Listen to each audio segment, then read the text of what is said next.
All right, what's up, everybody? I'm Giaimo for the Mint Collective, and tonight I'm joined by Josh Johnson. He is the co-founder and CTO of CardLadder. Josh, we're going to do some rapid fire questions, okay? 2022 bold predictions. Are you ready? I'm ready. All right. With that said, what are you collecting next year, Josh? Oh, what I collect every year. I stay pretty consistent with my collection. I collect LeBron James, Penny Hardaway, Chris Paul, and more recently I've done a little bit in the Pokemon world, so probably some Charizard stuff. And then I also collect football, specifically receivers. What do you think will be the biggest change in the hobby next year, 2022? Oh, I think that the collectors and investors are going to have to be a lot smarter in 2022. I think in 2021 we just saw so much growth across the board that you could pretty much just buy anything and do pretty well for yourself. And in 2022, even right now towards the end of 2021, we're seeing that prices are going down a lot of stuff. So you're going to have to be a little bit smarter. So I think we're going to see a lot more research and data come out in 2022. What do you think collectors will be collecting more of next year? Well, looking ahead a bit, I think they're going to be collecting more of what they enjoy. I think the trend that we're seeing in the prices is that some of the more rare, like collectible type things are the cards that are doing better, like historically significant cards, cards that people connect to from their childhood. Those are the ones that are doing better right now. So I think, as I said, people are going to get a little bit smarter about that. And then they'll realize, the stuff that you actually enjoy, the stuff you've collected when you were a kid, that's the stuff that's doing better. And so I think you'll just see more people gravitate towards that stuff. So stick to the nostalgia. So I asked you about more. What about less? What do you think people will be collecting less of?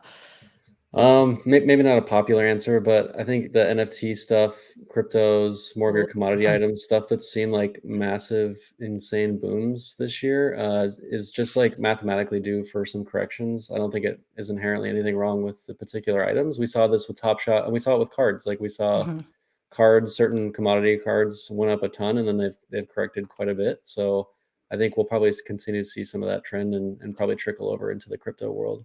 Without a doubt, the crypto market is very volatile. I'm experiencing that right now. What do you think collectors will be doing more of in 2022? Anything come to mind? Yeah, this is more of a hopeful answer, but I'm going to say shows, in-person things, things like Mint Collective. I hope there's a lot more of that because, Yes. the last 2 years have been, a lot of people at home, card shows getting canceled for obvious reasons. So hopefully we get more shows and more in-person interactions. Yeah, I'm tired of doing these Zoom interviews. I want face-to-face action. I don't know about you, Yeah. but I'm ready for it. And with that said, what are people going to be doing less of? This one's the hardest question. I wanted to say like selling and flipping in general because I feel like we're going into like I was saying earlier, like people are more intentional about what they're buying, and I thought there might be less activity. But the wrench there is that PSA and these grading companies are eventually going to open up again, and that usually leads to a lot more volume transactions. Just because there's more being graded, there's more returning from grading. Therefore, you're going to flip that stuff. You're going to sell it pretty frequently. So. I think it's probably more specifically like there'll be less selling really high-end cards. I think people are going to sense that that's kind of the stuff that's being locked in, and people are just going to continue to hoard that kind of thing. And with more focus on, like I said earlier, collecting and more rare items, I think you're just going to see less people sell that kind of stuff. The auction houses hope I'm wrong, so we'll see. All right, Josh, 2022. Let's talk hobby stars. Who is your prediction, to be the next celebrity? Yeah, I think 2021 was definitely defined by the actual individual celebrity. Like people like Steve Aoki and people like that coming in and bringing a lot of excitement to the hobby. I think 2022, sticking with my theme, I think that we're going to see a shift more towards an actual persona being the star, and that's the collector.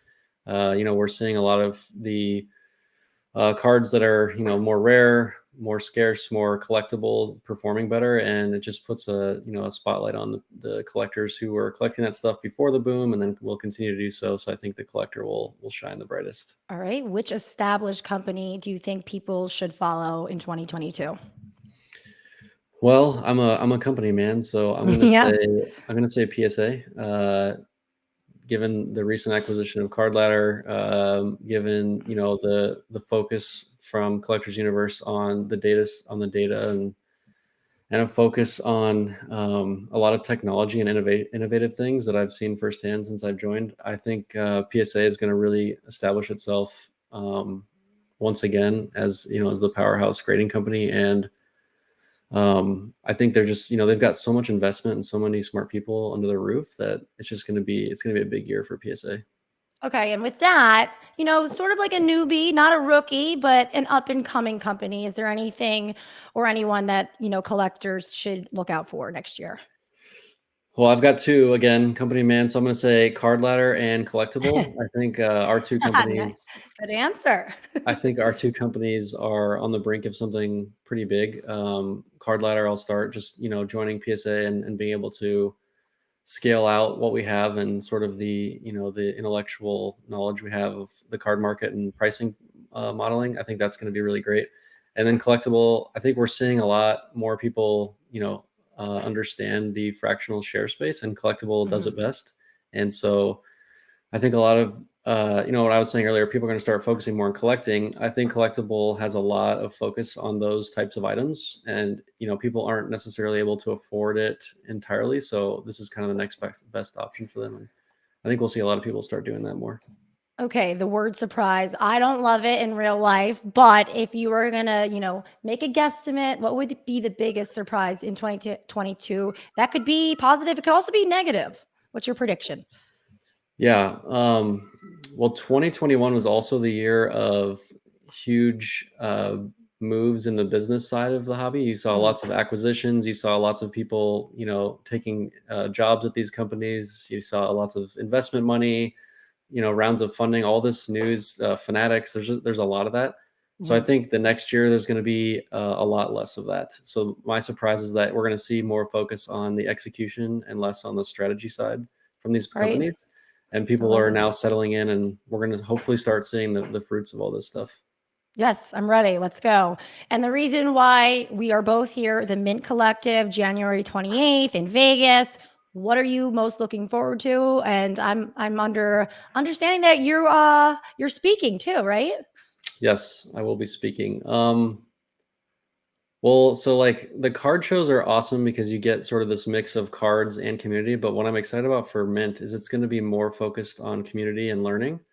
Mhm. I think it's something that the hobby desperately needs is a show more like this. And because I've always thought the cards themselves are much easier to transact online, and it's a little bit difficult at shows. It's fun to do it, but I think having this show more focused on the community, the networking, the knowledge transfer, I think is going to be fantastic. So I'm looking forward to all that. And I'm looking forward to listening to you speak in Vegas. Josh Johnson from CardLadder. Thanks so much for joining me. See you there. Thanks.